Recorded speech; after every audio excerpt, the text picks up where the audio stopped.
Hey everyone, this is Andy. Today we're doing a drawing to raise money for the Cartoon Art Museum in San Francisco. Due to the shutdown of everything, they're a museum, so they're trying to stay in business, but stay shut down. And so they're doing some fundraisers. And my friend Andrew Farago runs the museum, and he was asking for people to donate some artwork to raise some money. So I drew up two pieces for him. I drew the one we're watching right now is an Adventure Time drawing, and I did another one of Galactus, one of my favorite characters from the Marvel Universe. And but this one's an Adventure Time one. And I figured, since last week I talked about my career a bit, but more the beginnings of my career, I figured today I could maybe talk a little bit about working on Adventure Time. Not quite sure what I'm going to talk about, but I guess, I'm very, very grateful to have worked on a show like Adventure Time. I got to work with a lot of amazing, smart, funny artists with like singular vision, and on a crew that was very gung-ho, and on a show that did really well. I feel like going from just being a freelance animator, illustrator, and doing my own comics on the side to working on Adventure Time, it definitely bumped. I think when I look back on my career, a big change happened while working on Adventure Time. And I think I was very lucky to have been accepted into the ranks of people who worked on the show. And I think it'll probably affect my career for a very long time. I hope it's not the only thing I will be known for is having worked on that show. But, it definitely, I feel like I'm doing great now because of my time on that show. But it wasn't always good. I gave a lot to that show, and there are a lot of, I feel like I ended up burning out in a big way. It was working on a show that I really cared a lot about, that really respected the people I was working with, and it felt a sense of competition that I don't normally feel, and a sense of importance, like wanting to do a good job and impress the people I'm working with. I think that's it. Maybe not competition, but more wanting to impress people and be good enough to be kind of worthy of working on the show. And I feel like that kind of attitude, I went into the show like that, and in some ways I feel like that was kind of what led to my burnout, because I didn't,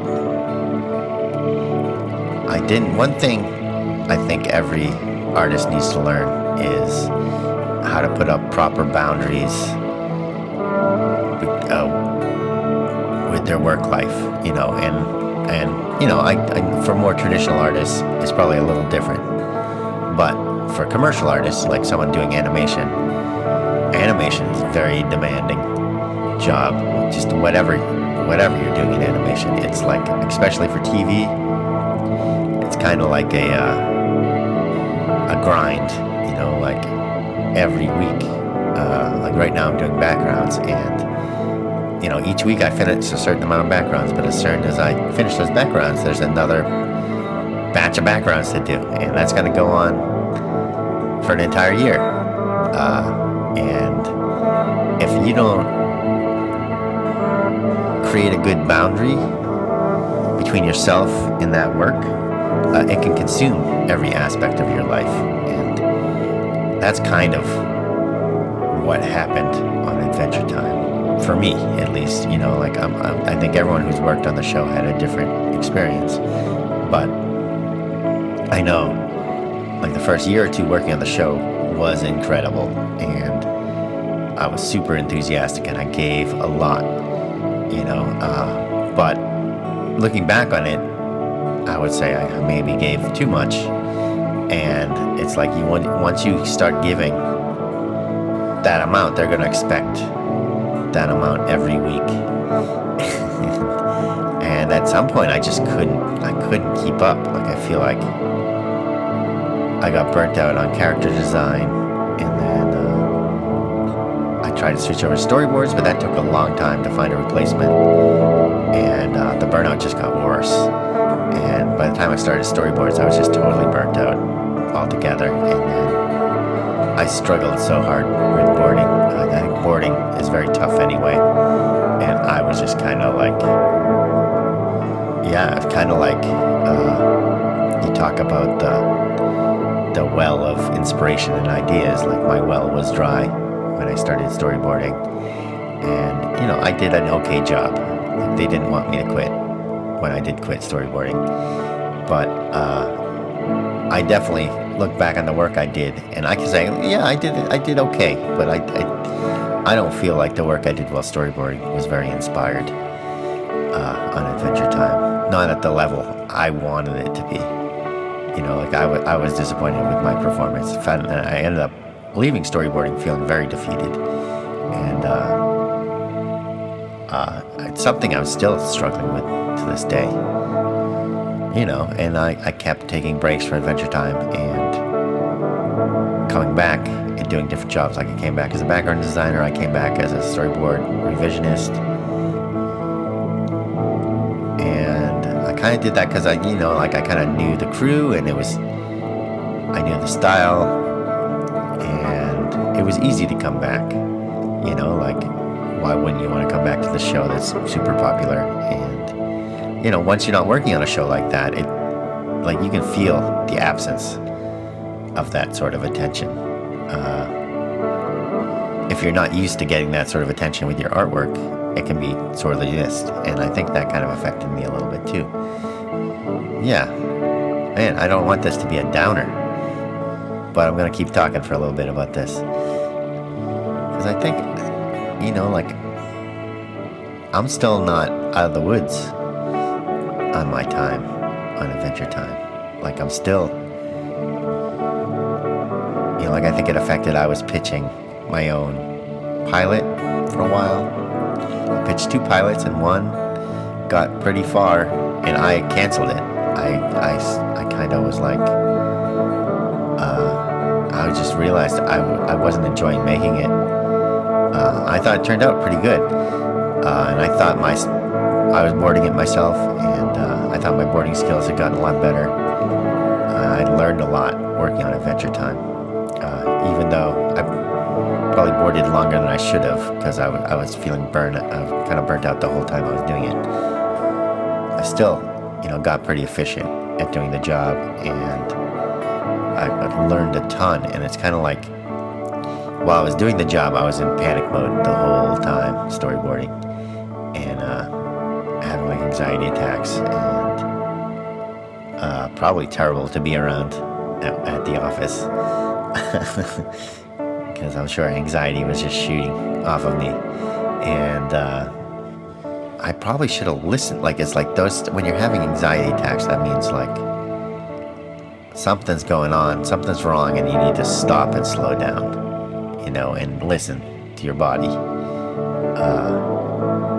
and try to find, it's like, okay, now it's like, it basically, with the anxiety attacks, like, it interfered with everything, and it led to a point in time where I had to stop working, because I had no choice. I couldn't work anymore.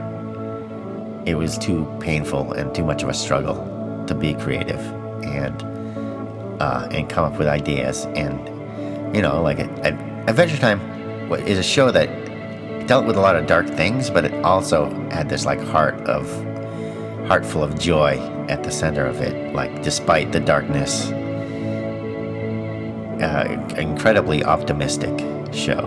You know what I mean? Like, kind of about things will survive, and the end is never the end. Do you know what I mean? Like, things move on, and things change and grow, and and it's okay for things to change and grow. And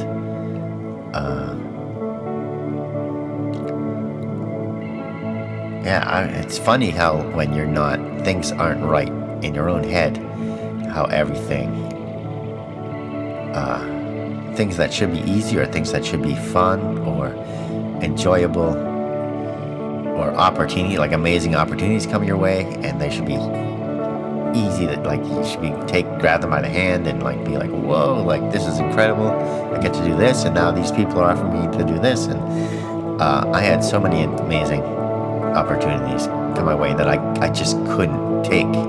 It's not because I didn't want to, it's because I was in such a state of mind that it's like I just couldn't do it. I didn't have the space for it, and I didn't have the access to creativity. Like I just couldn't.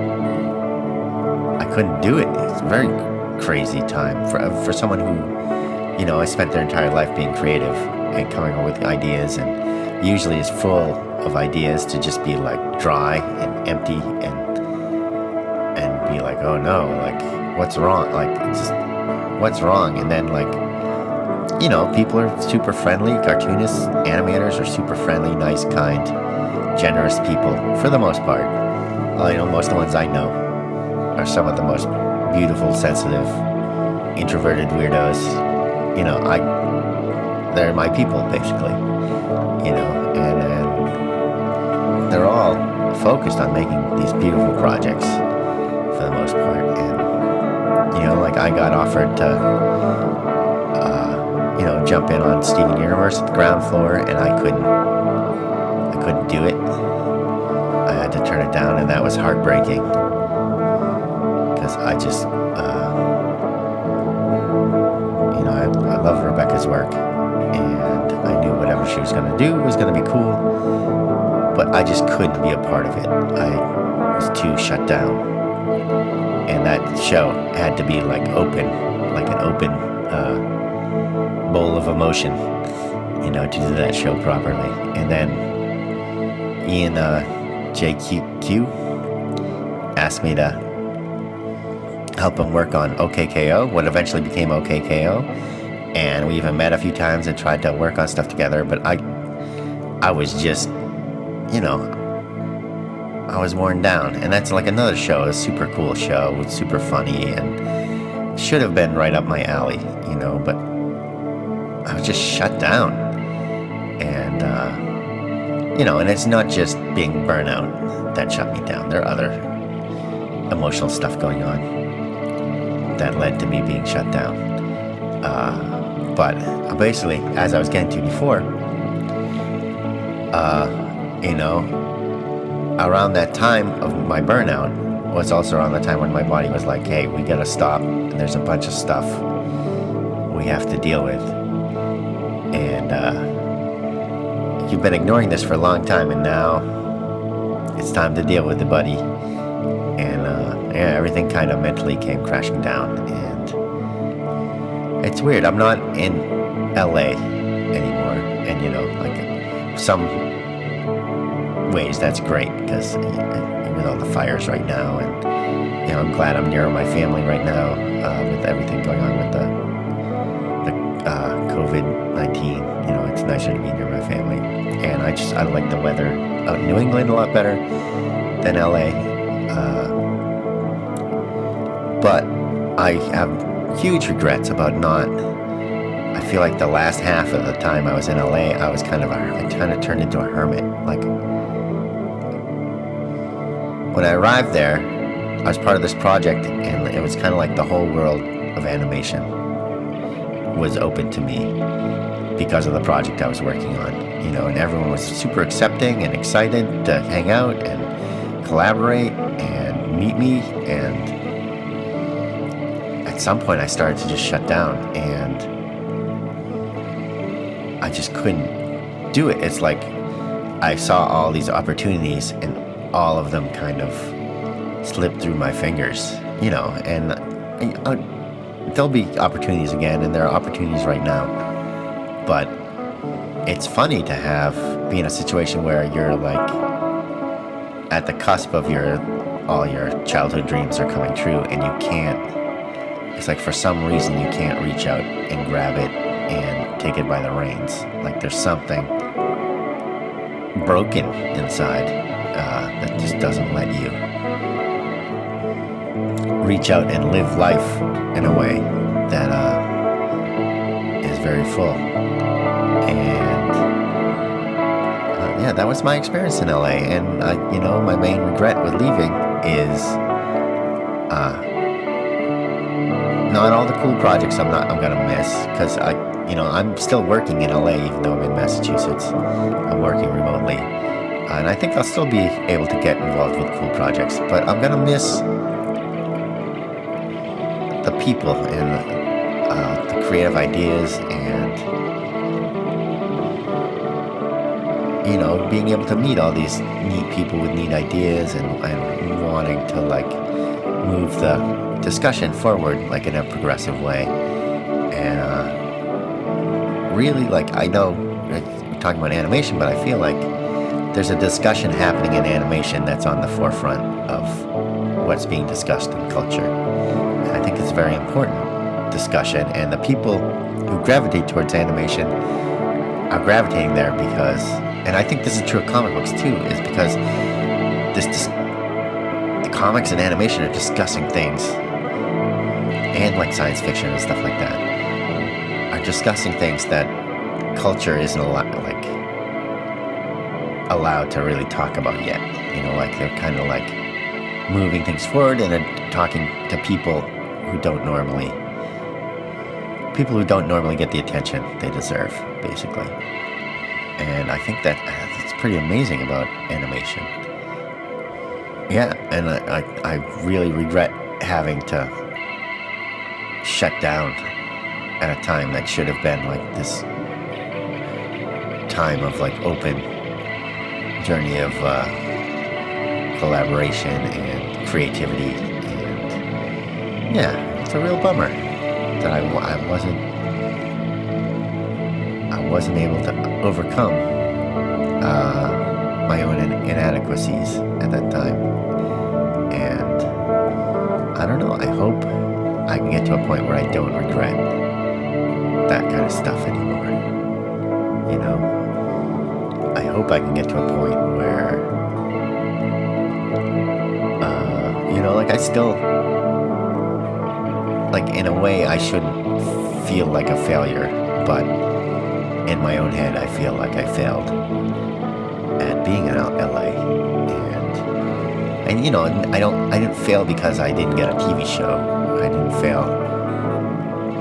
I did good work while I was there, and I worked on things that I think are important, and I was lucky enough to work on shows that I felt very strongly about, like Adventure Time and Midnight Gospel, and a bunch of cool pilots and stuff like that. And but at some point, I just kind of checked out, and I couldn't. It's like my heart was shut off, and my emotions were shut down, and I just couldn't create work that was, that I felt was compelling. And, part of me felt other people could see that in my work too. There was something hollow there, something was missing. I don't know. I'm still in a place where I'm licking my wounds still from that failure. And I'm still ashamed of myself for that failure, for not being able to rise to the occasion. And, in some ways, being a coward. And, yeah. Anyway, that was pretty crazy talk. I don't know, maybe I can talk about this more another time. I have some other Adventure Time drawings I've filmed that I want to do videos for too. But this drawing is, as I said at the beginning, this is a drawing. It's up for auction right now. If you go to the Cartoon Art Museum, if you search on eBay for the seller Cartoon Art Museum with no spaces, Or I think if you go to cartoonartmuseum.org, let me look it up. So if you go to cartoonart.org, you can get the information on, it's called the Shelter in Place Art Auction, I believe. And, if you go to my Twitter, or Tumblr, or Instagram, or Facebook, or, I'll probably put a link to it in down below in this video too. So that's where you find the auctions. They're going for another, my piece is up for sale for another 6 days, almost exactly from the time I'm recording this. It ends, I think, next Thursday at 10 p.m. Maybe Pacific time. You gotta go check it out. And yeah, that's it. I apologize for my froggy voice in this episode, and maybe the mouth sounds that are too many to edit out. I'm super phlegmy right now. I'm getting over a cold. Luckily, unluckily I've been sick all week, but luckily it's just a cold. I got a test and it came back negative, so I do not have the virus. But I have been sick all week, and I'm finally starting to feel a lot better today. But you can definitely still hear it in my voice. But that's it for this video. I wish all of you out there well. Thank you for listening. Thanks to everyone supporting the Patreon. I really appreciate it. Thanks to everyone who submits questions down below or leaves comments. People are always saying super nice things in the comments, and it's excellent. And I definitely read everything, and I try to respond to everything. As I said, I've been sick this week, so I'm a little behind on responding. If you'd like to submit some music to be used in the video, some long ambient pieces, I would love to get my hands on like ambient pieces that are like a half an hour long, or longer. So that way I can just kind of ramble and not have to worry about time, and just make the video as long as it needs to be, as long as I talk, basically. That would be amazing. And you can just, if you have music you want to submit, just email me at andyristainoartist@gmail. You can find my info on my website, andyristaino.com. Thank you for watching, everyone. I hope you all stay safe and healthy, and have a good tomorrow. That's all for today. Have a good night.